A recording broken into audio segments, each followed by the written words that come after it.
Hey, Yeah, you ever wonder why we're here? it's one of life's great mysteries, isn't it? I mean, why are we here? Are we the product of some cosmic coincidence? Or is there really a God watching everything? With a plan for us and stuff. I don't know, but it keeps me up at night. What? I meant why are we here doing this podcast? Oh, right. I think we were supposed to talk about our favorite Star Trek episodes or something. And welcome to Trekosophy, the Star Trek Philosophy Podcast. Our crew tonight includes Agent Ash Texas Hume, Not from Texas. Benjamin Caboose McLean, Time isn't made out of lines. It is made out of circles. That is why clocks are round. and I am your host, Chris McGee. And tonight, we're continuing the topic from last time. Last time we did our bottom five or worst five episodes of Star Trek of all time. And today, we're talking about our top five Star Trek episodes of all time, our absolute favorites. Yeah, and that was that was our little salute to Red versus Blue, one of my favorite Now, see, web if you have to cartoons. explain the joke, then it doesn't make it funny. Well, I don't know No, if it was a no, it's joke so okay. much Actually, in as this a. case, it wasn't really a joke. Yeah, It's you're more right. of a reference. Reference, not a joke. Yeah, I mean, I if it was just a will give it joke, it would credit. have to. Yeah, if it was a joke, it would have needed to have actually been funny, and I'm not Gotcha. even claiming that. So, All right. I think. How about the reverse order from last time? We go Reverse order. CBA, so Chris does one, and then I do one, and then Ash does one, and we go through our top five Star Trek favorite Star Trek episodes. Alrighty then. Sounds good to me. So, my number five on the list is Deep Space Nine's Trials and Tribulations. And any particular reason why that was a good one? Yeah, I believe that one was quite a landmark episode. I think it was shot for the series' 30th anniversary, was it? Or I thought it was 35th or 35th? I think it was 35th. You're probably might have right. been It was to 35th. celebrate the 35th anniversary of Star Trek. Yeah, you're right, because 30th wouldn't be late enough for Deep Space Nine. Uh, and it had some wonderful effects where, they had already been sort of pioneered with in Forrest Gump. So it'd become almost trivial to be able to do the sort of visual effects they pulled off here in Trials and Tribulations, integrating the Deep Space Nine cast into the original series cast. And they did it wonderfully. And not only was it just a technical triumph, but a storytelling one as well. They were able to integrate a new story into the original series story, The Trouble with Tribbles. Yeah, And they did it very well by adding on to that story and making it without breaking the original. I love it. I think it's a great one, both storytelling and visually. yeah, it was pretty good. Didn't make it into my top five, but it's pretty Well, good. everyone's going to have different top fives. Don't worry. Yeah. Uh, So, Ben. my fifth favorite.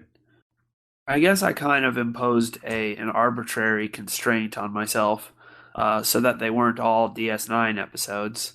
I wanted to have Oops. I wanted to have at least one.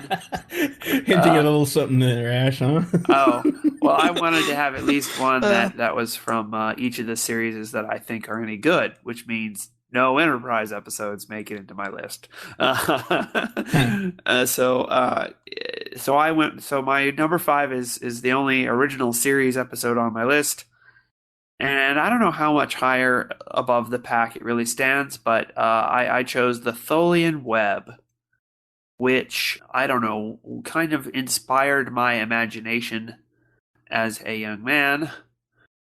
Seeing this as a kid, it was kind of cool, the idea of the way the Tholians were trapping the Enterprise in Kind their of a sort slow of, way to kill your enemy, though, isn't it? yeah, this sort of slow.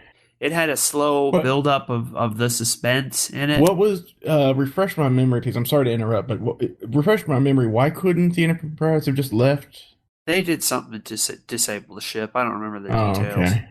Something was something was busted. Can I change the laws of physics, Captain? Or no, it had to do with that other ship and the fact that Kirk was lost in that spacesuit. He kept reappearing like a Yeah. ghost or Oh something. yeah, The yeah. other But ship was the and if Defiant, they which left, got they sent to couldn't the get him mirror back. universe. And Yeah, I that's think right. and I think Spock and McCoy had a good fight in this one. I mean, not a fight, but Yeah, lots argument. of arguments. So it Yeah. helped to define the characters more and stuff. So good characterization, and so all around, I think it was a pretty good episode, Cool. as the original series episodes go. Alrighty. Yeah. Excellent. How Yeah. about you, Ash? Well, my number five is alive, was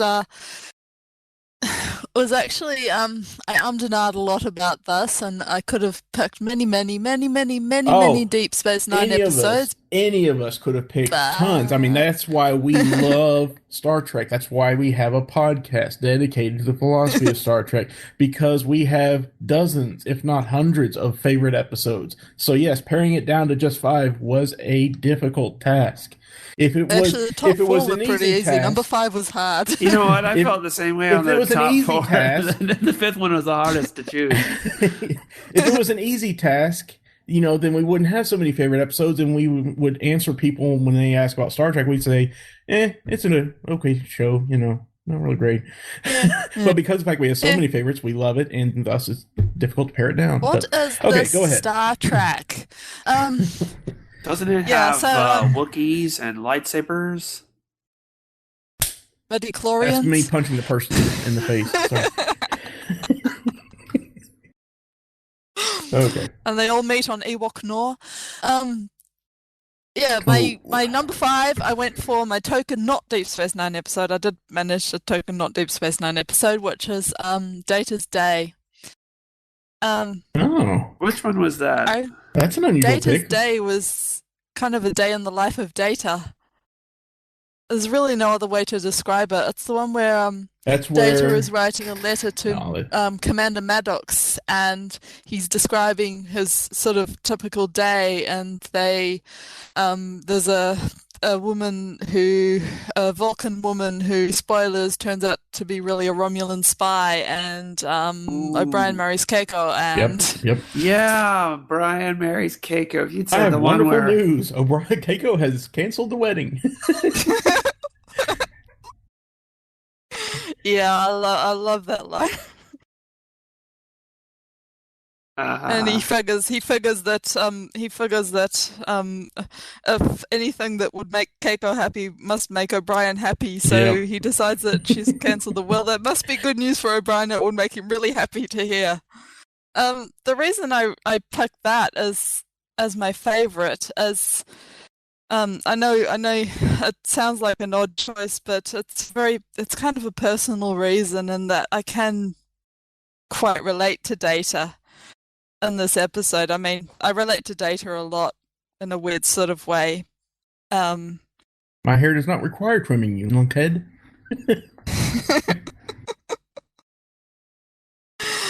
Yeah, and also what I noticed was that the cinematography in it is quite clever, I guess, in a word, because it's sort of very straight. There's nothing very fancy about the way that they do the camera work in that, which I guess, it kind of moves from point A to point B to point C to point D in a very sort of straight It's just linear very line, traditional.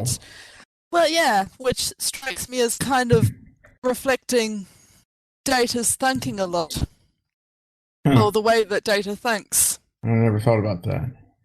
in a funny sort of way. So it's like presentation style of the story as a sort of metaphor for some of the things in the content of the story. You know how like some movies, Yeah. like if you're Or looking at in a movie like a horror film where you're seeing through the eyes of the killer or something, it might be distorted or on a Dutch angle or something like that, in order to show his unbalanced state of mind or something.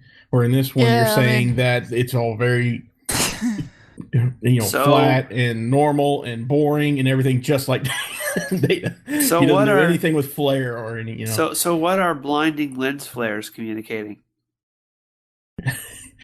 A lack of knowledge about the Star Trek universe, maybe. I don't know. Probably.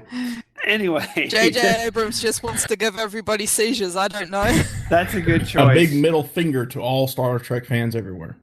Um, That's a good choice. Anyway, and another thing about that I thought was interesting as well. It's the first episode that where there isn't a happy ending. Is exactly. I mean, yes, Brian marries Keiko. Yes, a baby is born in the sick baby, but at the end, they can't get back the Romulan spy that had been spying on Federation for years and years.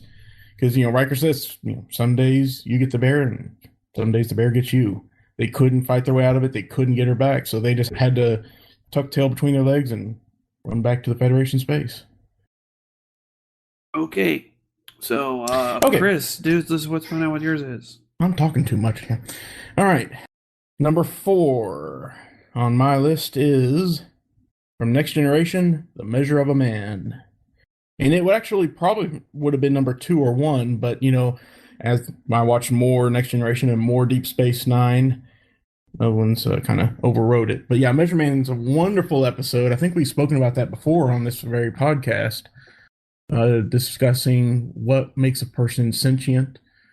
Is Data sentient and all that wonderful stuff. I don't really even need to go much more in depth in it than that. Just go watch the episode, for crying out loud, or Yeah. go listen to our previous podcast where we talked about it.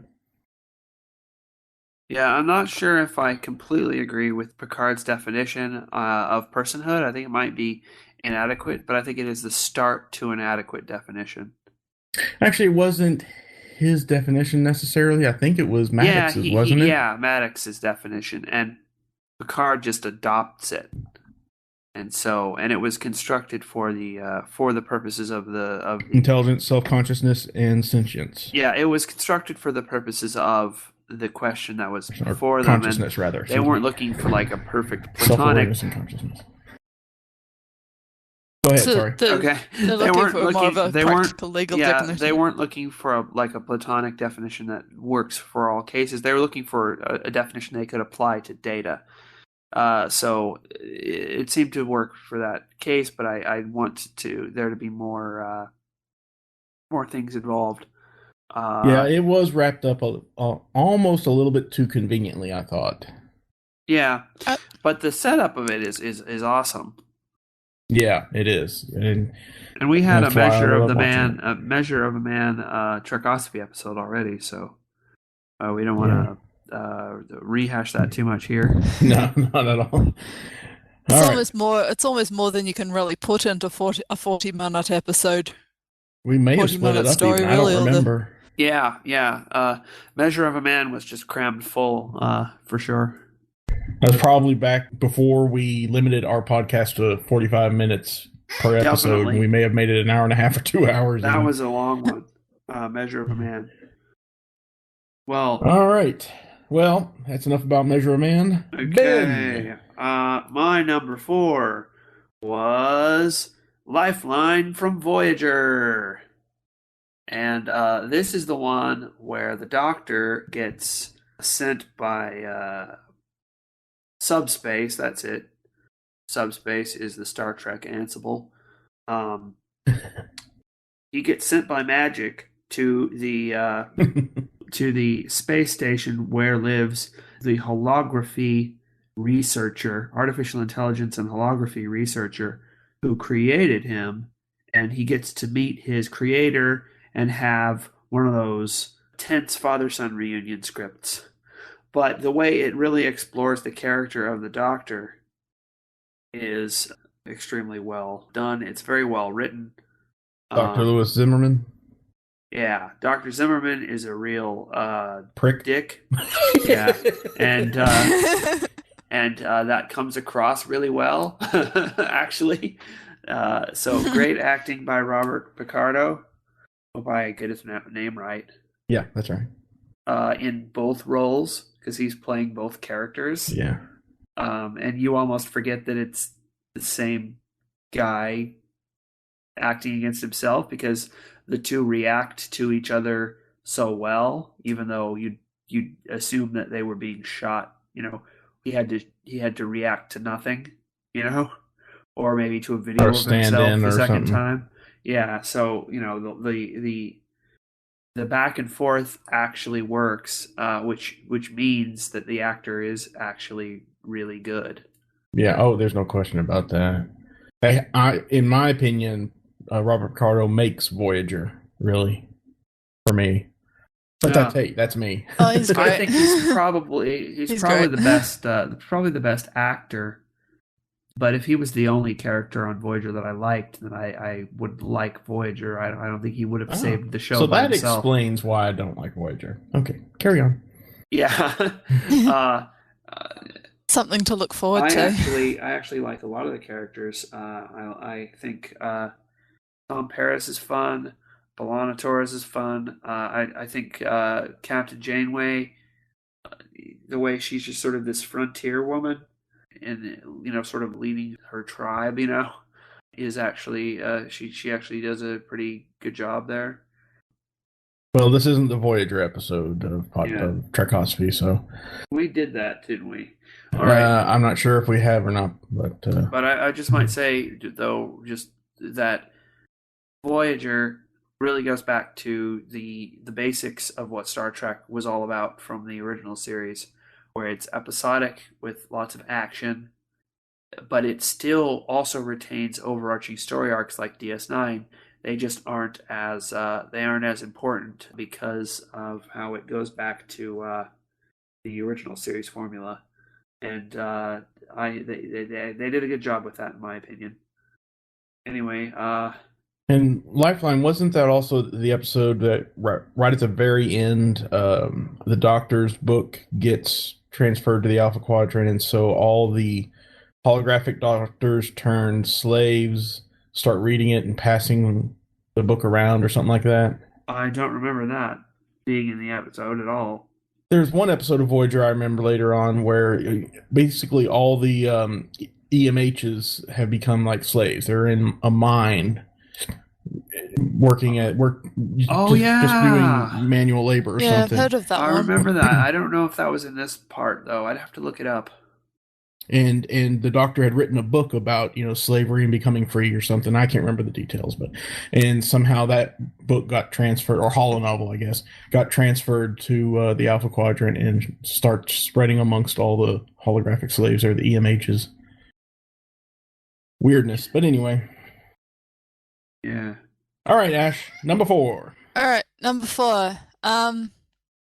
Number 4 is Deep Space Nine, Season 2, Episode something or other, Whispers. Really? What was going on there?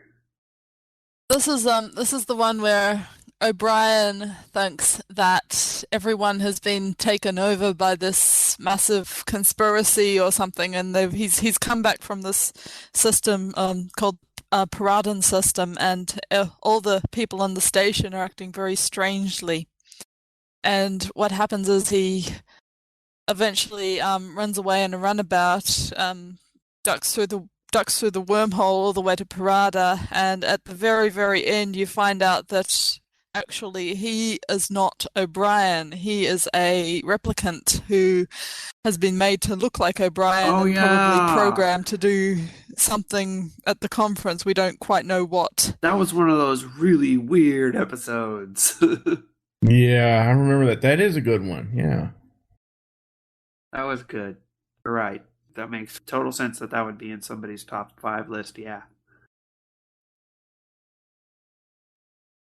Well, I think that about covers it. Chris, what's your number 3, Chris?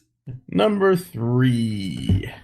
Back to DS9 again. And yes, I apologize. All of my top 4 or 5 are from Deep Space Nine and TNG, kind of like my bottom 5 were. After all, it's a series that I love the most. Anyway, number 3 from Deep Space Nine. Actually, the next to last episode of the first season, Duet. And What was I going on particularly there? like this one because season 1 of Deep Space Nine was generally kind of like season 1 of Next Generation. It was kind of lackluster for the most part, with a few gems here and there. But Duet was like the big standout episode for me. That was the one where a man, a Cardassian, comes on board the station claiming to be sick with some certain disease, which Kira knows as being he could only have contracted that disease if he was one of the people that worked on the station and killed so many Bajorans or something like that. It says, no, it's another disease that Galatep is training like camp. that. It Probably. was the Galatep, labor camp, and the disease was, You're shit. looking it up on Memory Alpha. Well, no, I remember that it was Galatep labor camp. Kira talks about that a lot, but I do have... Yeah, Galatep some kind of that's syndrome right. that happened from the an name of the accident, a mining Potrick accident syndrome on is what camp. Maritza claims That's the it one. is. Yeah, but the actual thing was Kalanora syndrome. Okay. And it's kind of a nice little. It's basically a dialogue piece between Maritza and Kira, going back and forth. That's why they call it Duet in the episode title. I never figured that out before. And adding a lie and adding a lie on top of other lies. So and she's having to peel back the layers of lies to get at the truth and find out who he really is. Yes, so he said he's doing a lie and another lie and on top of another lie. I'm like, so he's a Cardassian. Exactly. And it has such a wonderful resolution at the end when the truth is finally revealed. I won't spoil it, even though the episode is 25 years old or 20, whatever. It's a wonderful resolution and kind of a shocking end to it as well. And definitely go see it. And in large measure, this episode is about the Holocaust. Yeah, I would say it is. In fact, the whole idea of the occupation by the Cardassians of Bajor is an analog to the Holocaust here on Earth in the 20th century. There's no getting around that. I'm sorry. That's basically what it is. Gul Dukat is Hitler. Sorry. Yeah, and a lot of the people who criticize the character of Major Kira, for being bitchy or whatever, and they don't like her, I think they won't get this episode. Although I think the reason a lot of people don't like Kira as a character is because the early episode, or the pilot, Emissary, failed to adequately communicate the backstory of the occupation. Well, we only really start. I mean, it mentions the occupation. It's a long backstory. They can't communicate it in just one episode, even if it is a 2-hour premiere. Yeah, I mean, it really kind of needs to be spread out. Yeah, I mean, even episodes like Ensign I didn't get Row to finish what I was saying. TNG. I'm sorry. Go ahead. Well, I was going to say, I understand they can't put everything in the 2-hour pilot, and there was already a ton of exposition they had to dump into the pilot, and it's an extremely well-written pilot. But one of the things they obviously cut or, didn't cover was showing some evidence of the Cardassian occupation. They show the sort of wrecked station, but they don't show the occupation. The one shot of Bajor that we get to see in the first episode, everything looks fine because Sisko. It does. It looks idyllic because Sisko is going to visit Kaiopaka, and she is living in a basically idyllic monastery setting.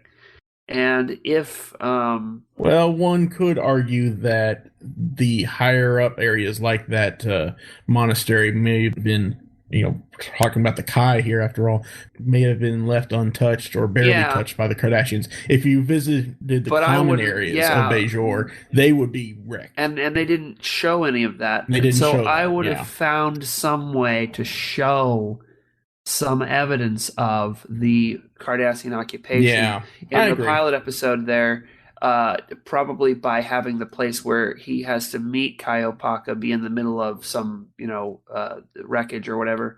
That would really show the motivation for Kira's character a lot better and make people get her. And I think I kind of get her because I'm immediately grasping, oh, it's the Holocaust, and I know something about the Holocaust. Yeah. Well, even Nana Visitor herself has said that, in her acting performance, to Kira anyway, Dukat is Hitler. There's no way in hell that she would ever change her mind about that. Even during, season 3 through 5, when Dukat started to have a little bit more of a sympathetic side to him, Kira would never change her mind about him. Yeah, she knows what's inside of him. Yeah. And the other characters really don't.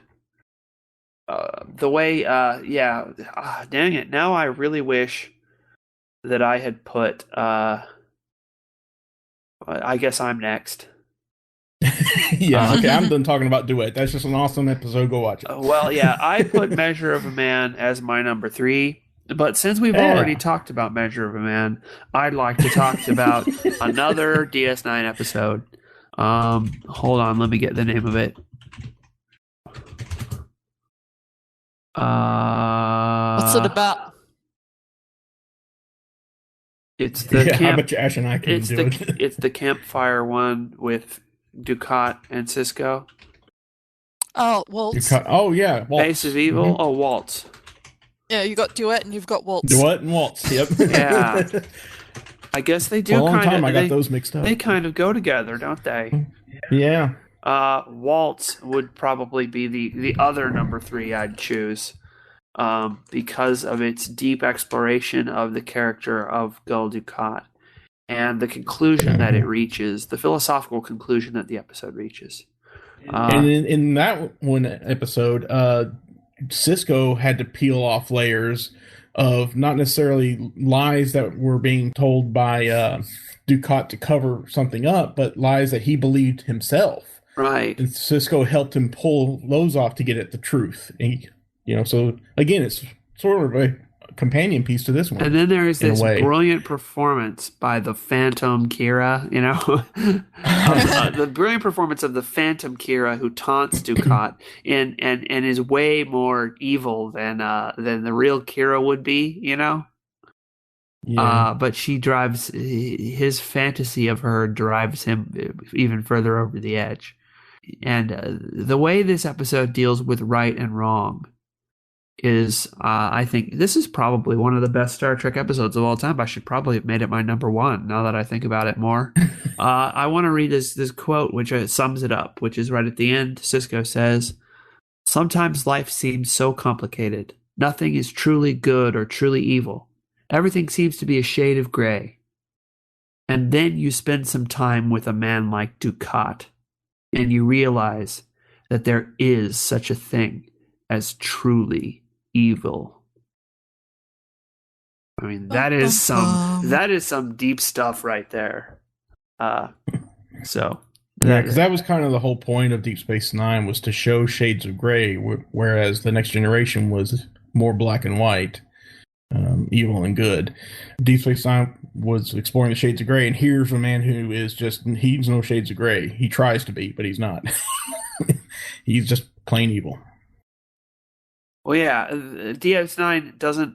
Well, I'd actually say that there's a lot of Star Trek that's trying to push, this arbitrary moral relativism at you some of the time. A lot of time when they talk about the Prime Directive and stuff, it's this arbitrary moral relativism stuff that I disagree with.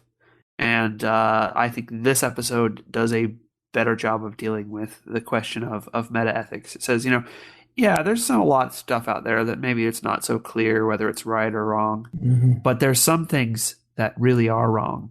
And there's no amount of that's just your opinion. No, it really is.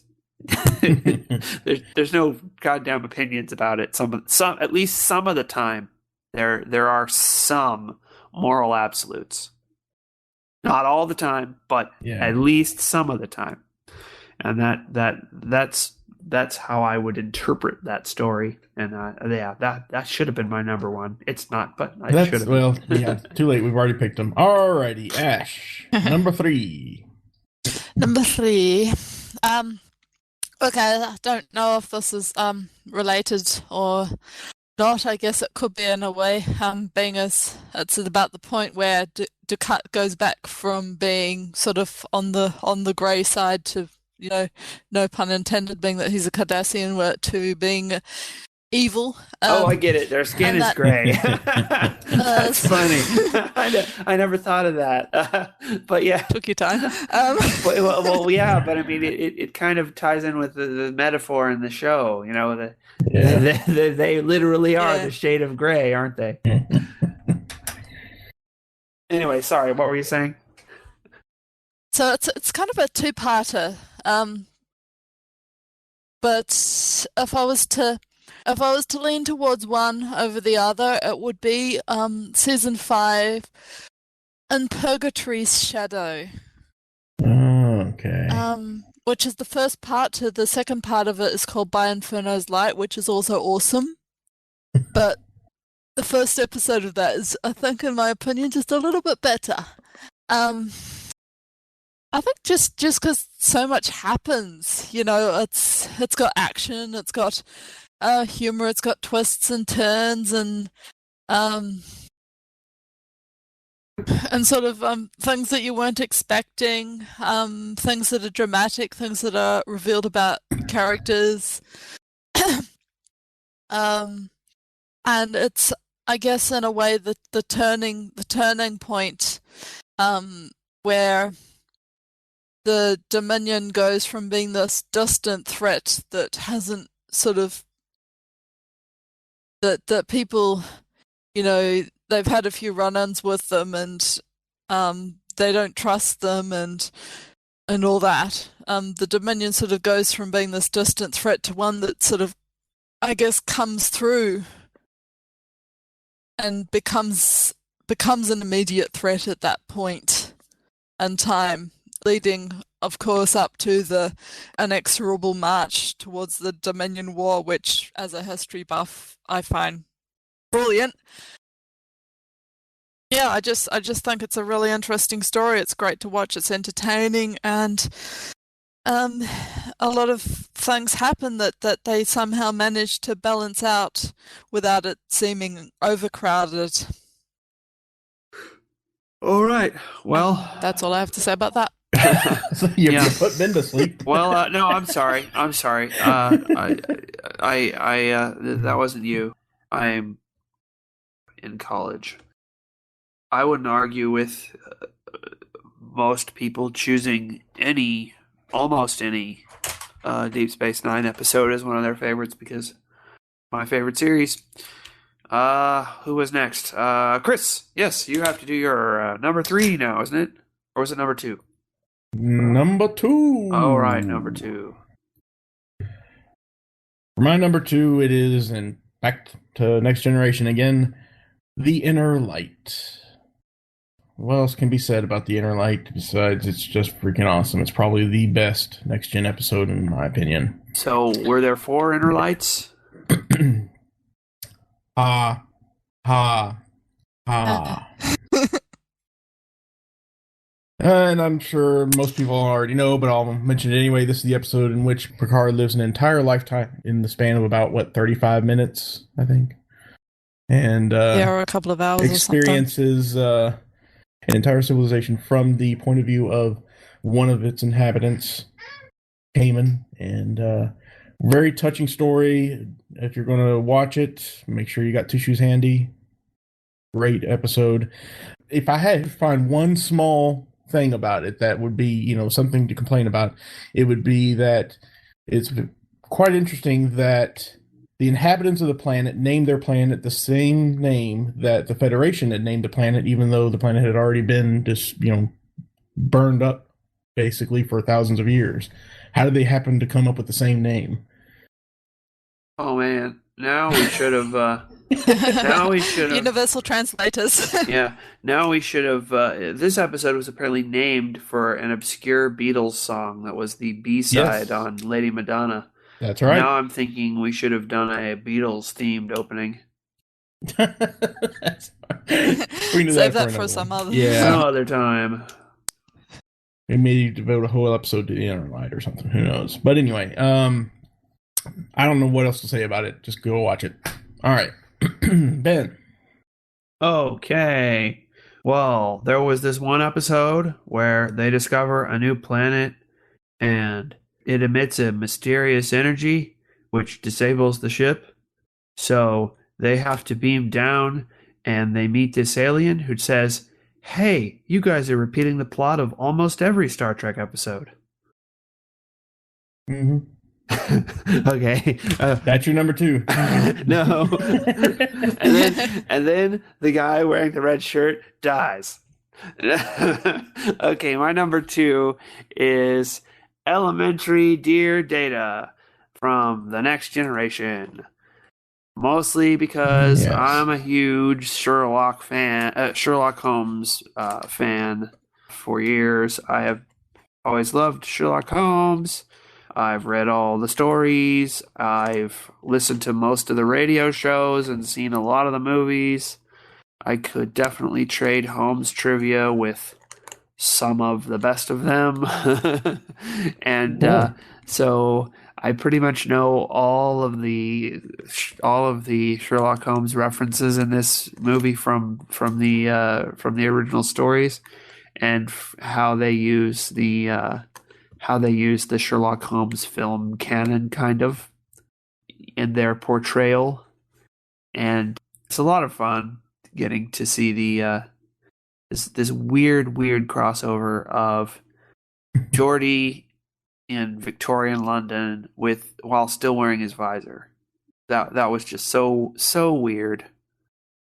And this whole idea of Moriarty having free will and sort of breaking out of the world that he's living in, like it's just such a neat concept.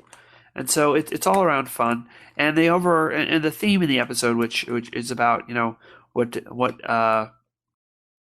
does it really mean to be a person, which Dr. Pulaski, I hope I got her name right. Yes. Dr. Pulaski antagonizes Data with that question, which she really poses the dramatic question for this episode, which is, you know, what does it really mean to be human?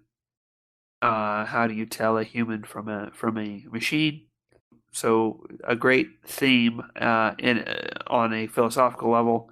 Not that I necessarily agree with everything they say, but you know, it's a great theme to explore on a philosophical level, as well as being great fun and visually and aesthetically all at the same time. So it's just all around good package of a Star Trek episode. Okay, so that's very personal to you because you love the Sherlock Holmes series of novels and The Sherlock Holmes mythos stuff. And yeah, mythos. and I if So we that's ever why do you like Elementary Dear Data on Trekosophy, then we'll definitely have to come up with. It'll be a one-man show. You just talking all about. Well, we'll definitely have to come up with a good Sherlock Holmes themed intro for that one. Yeah. The it's interesting. It's a shame that it took them so long to come up with a sequel to that episode, which was Ship in a Bottle, like 4 or 5 seasons later, or something like that. Yeah, and Ship in a Bottle didn't seem to be quite as good somehow. Oh, I loved it much more than this one because it was, again, those layers of what's real and what's not, kind of thing.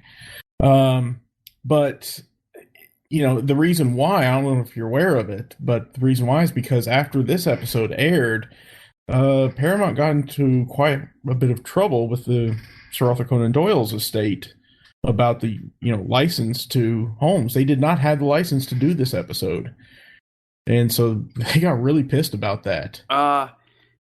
The thing is, I believe that they couldn't continue these stories, unfortunately, until like the 6th season when they finally got the rights or something. Yeah, anyway, go ahead. I believe that these kinds of actions by the estates of long dead authors are wrong, and that Couldn't agree more. after a good at least half a century after the author's death, these works should start to belong to the world. They all authors draw upon the authors that came before them, and without a public domain of stories to draw upon, we could never have gotten a lot of the stories that we have. And by the way, a lot of the Walt Disney films should be coming into the public domain right about now if we had laws that weren't arbitrarily skewed in favor of certain corporations and certain ways of doing business over others. That is what you call corporatism, which I am very much opposed to. Let it never be said that I, as a conservative, am an arbitrary corporatist, because I definitely am not. Okay. Well, we need to move things along here a little bit. So, Ash, let's get to your number 2. Okay, number 2. This kind of crosses over with a previously mentioned episode, and I considered substituting something else, but I just couldn't bring myself to do it because I love this episode so much, and it is Trials and Tribulations. Ah, yeah. My number 2 is Trials and Tribulations, and in a word, the reason is it's fun. Very it is fun. serious fun. Lots of definitely fun. Always puts a smile on my face. All right. But we've kind of already already talked that one over. So okay, good deal. Well, now before we get to our number 1s, yeah, we all should do our honorable mentions that didn't make the list. Yeah. And of course, like I stated earlier, we could, have dozens of honorable mentions, but we chose only one for each of us. For mine, interestingly, I chose Who Watches the Watchers from The Next Generation. That was actually the one that was on the top of my list for a very long time because I just loved the way it played out, the whole storyline. I know that was one of your bottom 5s, Ben.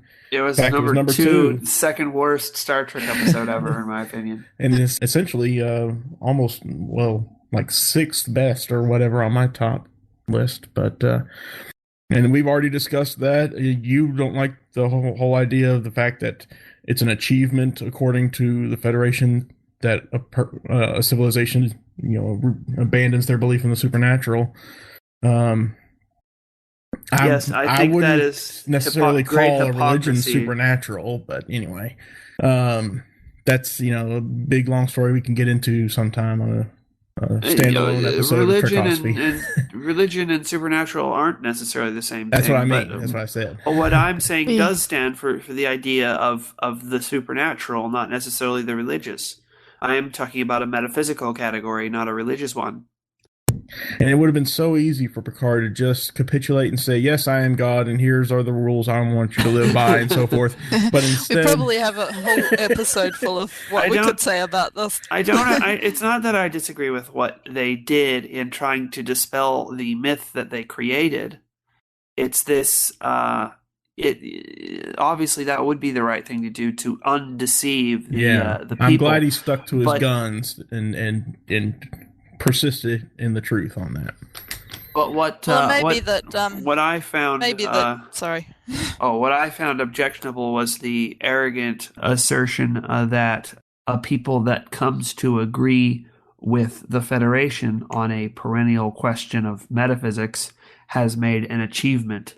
And belief in the supernatural is not necessarily detrimental to science or learning or any of that. The Bajorans believe in the supernatural, but they were a great spacefaring civilization. So DS9 kind of undoes that kind of attitude in a lot of ways, which I really appreciated. Well, I get the feeling that something like DS9 sort of set out to fix that in a way. Not to say that secularism is bad, but that religion is not necessarily bad. It's about what you do with it Right, that right. counts, Couldn't really. agree more. We'll definitely have to pursue this as a standalone episode of Trekosophy. I think this is Yeah. definitely a lot to talk about there. But let's move along here. Ben, your honorable mention. Oh, right. And I cannot believe you chose this as your My honorable honorable mention. mention to that almost got into my list, but not quite, was Move Along Home from Deep Space Nine. Shame, shame, shame. Oh boy. I mean, I like that one, but it would definitely not make any sort of top list. Yeah, I thought I'd get one that almost no one would see the inherently good qualities of, and put that one up there, because there's two great things this episode does. One, same reason Trials and Tribulations is good. It's actually fun. It's pretty fun to see these ultra serious characters pushed into this silly situation. But the other thing that it does really well is it introduces, for the first time, the idea that Odo and Quark are actually friends. It gives us our first hint of that, the development of the relationship between Odo and Quark as being more than just two people who hate each other's guts. They trust each other a little bit in this episode. Odo, trusts Quark's gambling instincts, They have an exchange that is on, a deeper level than their previous exchanges before this episode. And so it really develops the Odo and Quark relationship, and that's why I think it's a good episode. So even if I didn't like the idea of the game, the what's the name of the game they're playing? Chula. How do you say it? Chula. Chula. Okay, well, even if you don't like the Chula game they're playing, or the idea of board games in general that it's drawing upon, that development of the Odo and Quark relationship seems to save it, in my opinion. Ronald D. Moore stated that when he watched this episode prior to joining the Deep Space Nine writing staff, he was wondering if everyone had lost their minds. Well, to be a good writer, you have to be a little crazy sometimes. Okay, well, we need to move on. And it was actually written by the same people as Duet, which just goes to show that writers have their good days and bad days, I suppose. I guess so. All right, well, okie dokie. Ash, your honorable mention. Well, this is actually a last minute thing. I was sort of umming and ahhing a lot about this as well, but I'm going to go with an Enterprise episode, just because I don't have any Enterprise episodes on my top 5. And the one that I'm going for is it's actually very interesting for, I think, the way it doesn't take a moral position. I mean, certain characters within the episode certainly take a moral position, but this one, it kind of doesn't, and it's Cogenitor. Oh, that's one with like 3 sexes or something, 3 genders. Yeah, the third gender. Oh, I think this is one I actually showed an episode of Enterprise to my mother, and I think this was the one that I showed her, if I'm not mistaken.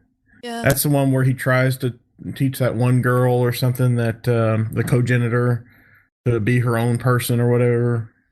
Is that right? Yeah.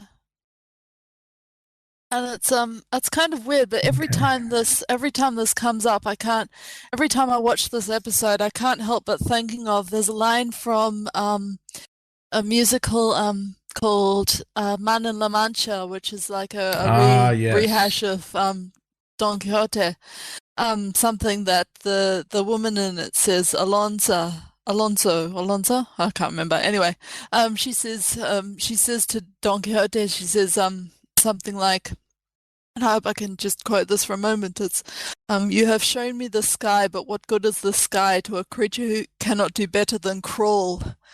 And every time I see that episode, that line just sort of runs through my head, and it's really I just find the moral and ethical implications of I guess what Trop does with the cogenitor and what the society has sort of the position that the society has placed these cogenitors in to be really quite interesting. I'm losing my voice. Yeah, and I remember Archer's speech to Tucker at the end there was pretty good. It almost kind of, shades of the Prime Directive in this episode. Yeah, it's very, very much a Shades of Grey episode, I think. I guess Ben doesn't want to chime in on this one. Enterprise. Boo. All right, fine. Let's move along then. Okay. But not home. Number 1. Drum roll, please. If anyone who has been listening to this podcast with any sort of regularity, this will come as no surprise that my number 1 pick as my favorite Star Trek episode ever is In the Pale Moonlight from Deep Space Nine. Short version, go watch the episode. Slightly longer version, I love Shades of Grey has never meant more than in this episode right here. Yeah, well, basically, wonderful deceit and corruption and lying and just backstabbings and just everything. I was going to say everything that makes Deep Space Nine what it is. I was going to say that the station is under attack from a lot of these cosmic cliche rays, and only Captain Obvious can save the day. Oh, you must be thinking of a different episode. Well, what I'm actually saying is this is a really obvious choice to make your number 1 favorite Star Trek episode. It is. Well, I mean, come on. It's got to be some of the best writing in all of Star Trek for sure. Absolutely. I mean, when I saw this episode, even though I was so deep into the series, I was sold. I said, I have got to show this series to everyone I know, my roommate, my mother, even everyone. And I did. They love it too. So I can't say any more about it. That I can't put it into words. Just go watch it. All right, Ben. My number 1 favorite Star Trek episode of all time is probably Waltz, but I didn't think of that one. So the one I actually thought of is The Circle also from Deep Space Nine. All right, now this one you'll have to explain. Part 2. Yeah, The Circle. Yeah, part 2 of a 3-parter. Yeah. The Circle is the one that opens with, they had just rescued Lee Norris. Yep. The Bajoran Chuck Norris. And so Kira is getting fired from her job. And so it opens in Kira's apartment where she's packing, and they have an extremely well-written scene where well shot too. Yeah, and well shot, where half the cast ends up in Kira's apartment.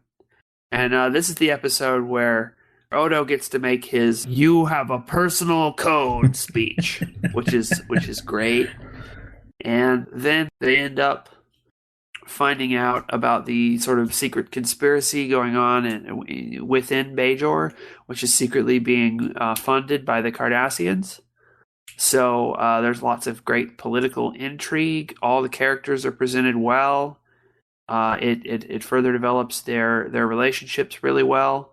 And all around, it is a great episode. But it's especially that scene in Kira's apartment, which is it right at the beginning of it, which I think makes it one of the best Star Trek episodes of all time. So it's mostly that scene at the beginning that made you choose this episode as being your favorite Star Trek episode of all time. That is a very good scene. It is an excellent scene, no doubt about it. It's the episode that has the best scene in all of Star Trek in it. So there you go. And it was actually also shot all in one take. Yeah, as well. It did have some intercut pieces as well, so it doesn't look like it unless you're looking for it. But yeah, it was all shot in one take. And I probably would have chosen the waltz for my number one if I'd thought about it longer. But still, that I don't think the waltz has any one scene that's as good as the Kira's apartment scene. Though the waltz, now that I think about it, may be an overall better episode if it's considered as a whole episode. So, but anyway, Odo makes Quark a deputy too. Oh yeah, that too. Yeah, I knew there was something else I was missing. Quark gets made a deputy, which is so ass backwards that it's just funny. And then Quark wants to insist on being compensated for his services. Why couldn't he stay a deputy? That would have Yeah, they should have kept that longer. That would have been hilarious. That was a great gag. But I'm a deputy. Yeah, they should have made him something else, like mayor or something of the promenade.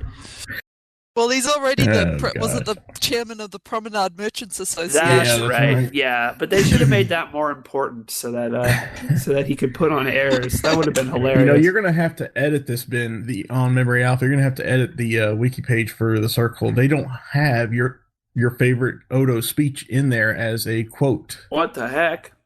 Yeah, you're gonna have to put that. They probably have it on the Odo page. Yeah, they might. I don't know. But yeah, that needs to go on there for sure. Okay. Fantastic. All right, Ash. Last but not least, your number one. Last but not least.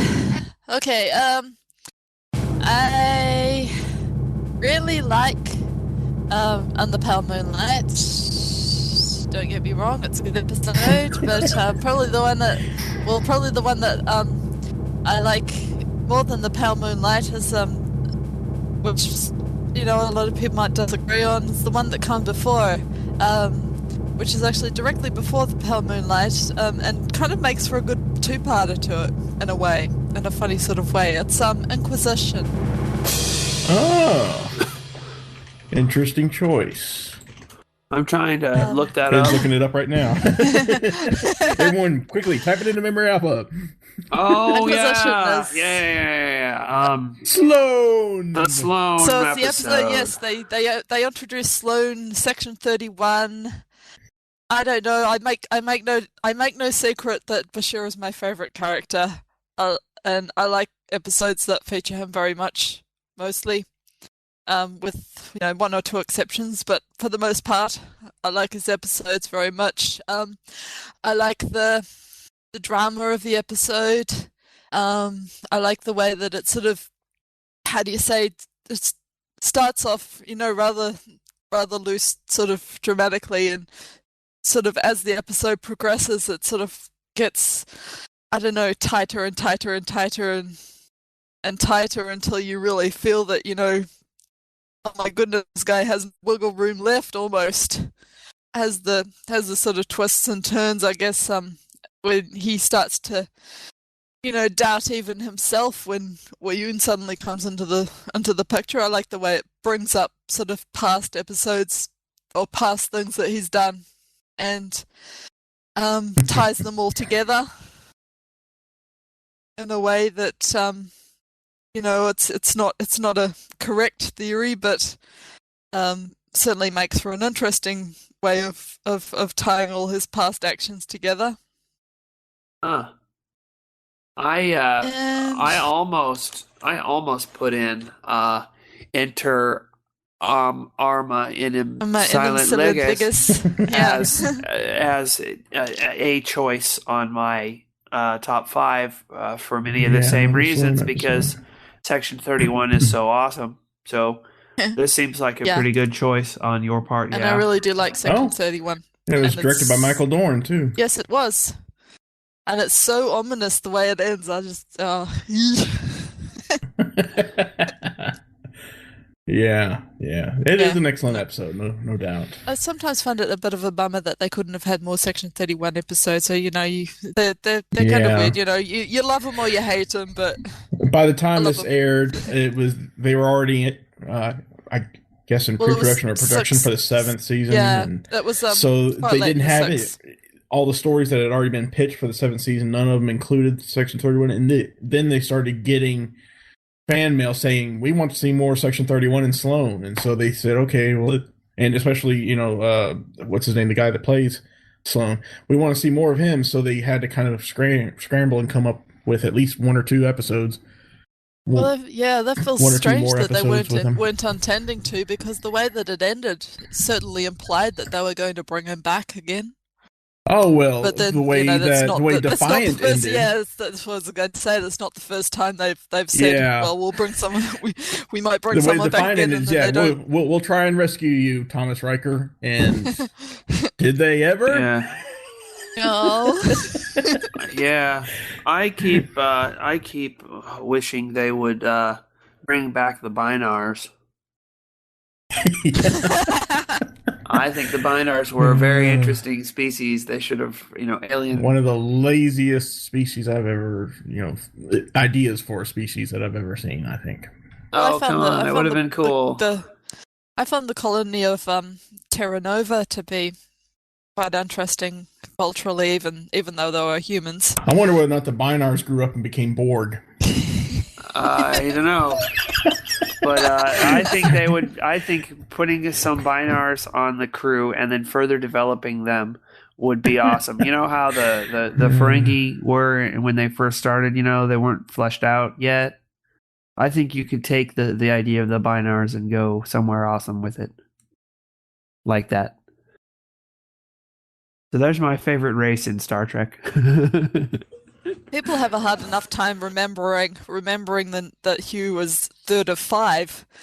I don't know how they would go with trying to remember that someone was 0011100011. William Sadler, that's the actor who played Sloan. He was. He was also Death in Bill and Ted.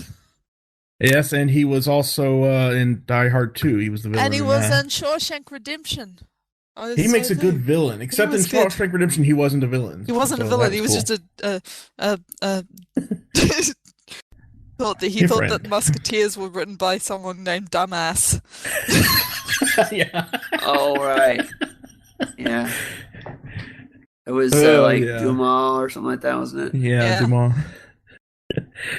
You'd like that. It's about breaking out of prison. How would you put that under educational then? That guy, I remember him. Yeah. So. Oh gosh. I think that about wraps it up. Yeah, we have gone over time. Another Trekosophy episode shot to pieces. Or to quote Leo Laporte, another Trekosophy in the can. Okay, so let's. Oh yeah, we have to have a closing, don't we?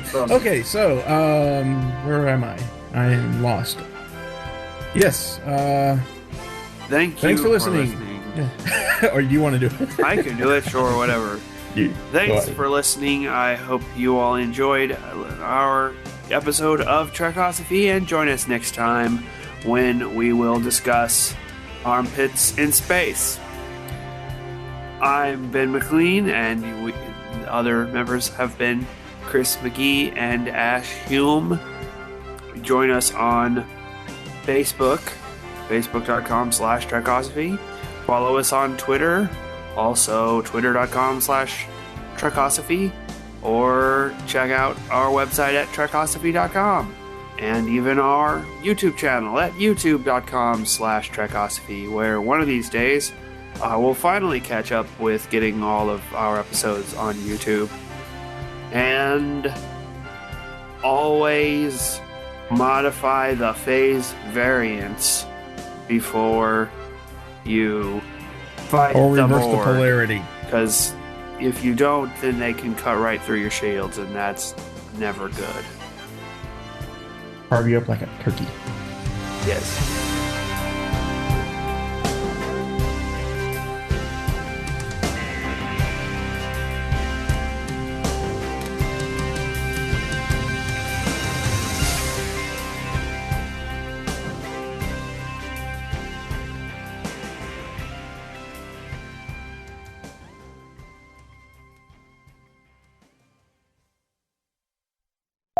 Yep, have fun. Oh, it's his birthday, by the way. Oh, well, You gotta troll him for the birthday. Oh, it's your birthday? Happy birthday, Bill. Yeah. It's Bill's birthday. Bill's birthday. We should yes. stick that on the end of the episode that we said happy birthday to him. then maybe in like 3 years he'll listen to it and get it.